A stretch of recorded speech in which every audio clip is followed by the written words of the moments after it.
There is a war going on for your mind. Professional wrestlers and vice presidents want you to believe them. The desert sky is their blue screen, they superimpose explosions. They shout at you. Pay no attention to the men behind the barred curtain, nor the craters beneath the draped flags. Those hoods are there for your protection, and the meteors these days are the size of corpses. There is a war going on for your mind. We are the insurgents. And we will be going to your calls, Skylar, Brendan, Mark, and others, 866-582-9933 in a moment. But first, I want to talk to Aaron Dykes about this latest article out of the New York Times, which basically goes over how the banks hired a lobbying firm to keep their derivatives from being regulated, correct?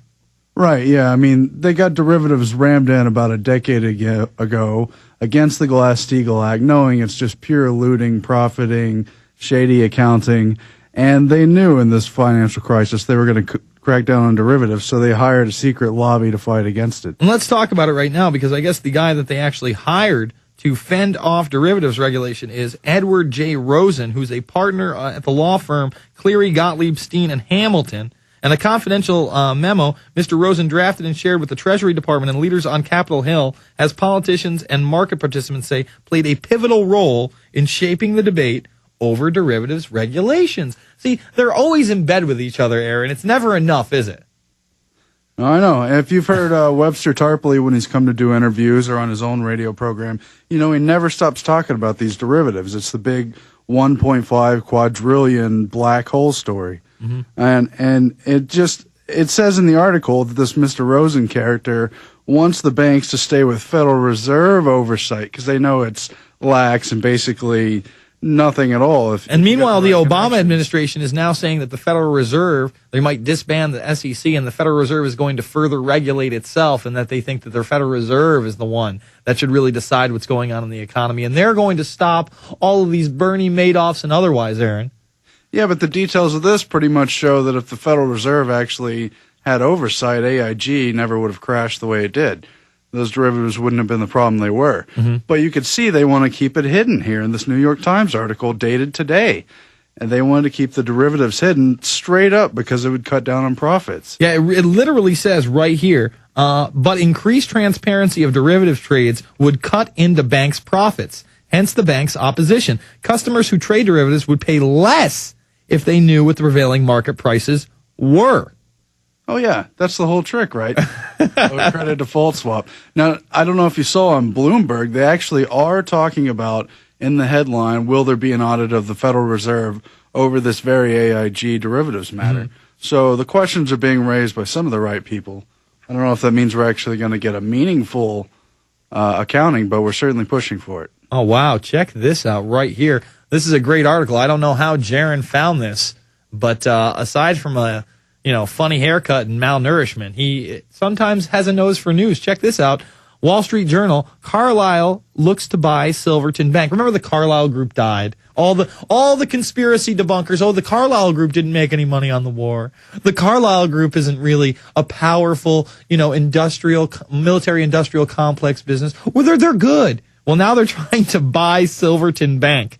The Carlyle Group, Inc., and other investors may acquire the failed Silverton Bank, according to a story in Monday's Wall Street Journal. The paper cited unnamed people familiar with discussion, who also said the deal for Atlanta-based Silverton would include government assistance. Carlyle, a Washington, D.C.-based private equity firm, headed a bid for Silverton before its failure in May, but was rebuffed by regulators, the Wall Street Journal reported. Why don't you tell people who the Carlyle Group are there, Aaron?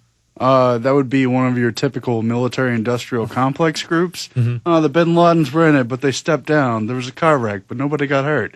Yeah, and not only that, but the Bush family was heavily into this. In fact, on the morning of 9/11, George H.W. Bush is in a Carlyle Group meeting Laden, right? in New York. Yeah, see, it's in my movie Fabled Enemies, but George H.W. Bush somehow spends the night in the White House on September 10th, gets up early on the morning of September 11th,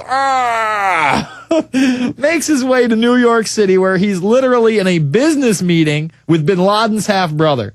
But there's no problems. There's no issues. I mean, the Bin Laden family aren't just in all these worldwide construction firms. They're also in the depopulation groups. Yes. They're in the deindustrialization groups, the third world groups. I mean, they're in everything, and we're supposed to believe we're in this, terrorism fight against one guy. We're fighting the eugenicists, and we all know that. Yes. And we're fighting the derivatives. The bankers and the eugenicists seem to be top dogs, and they really do seem to be one and the same when you start looking into this.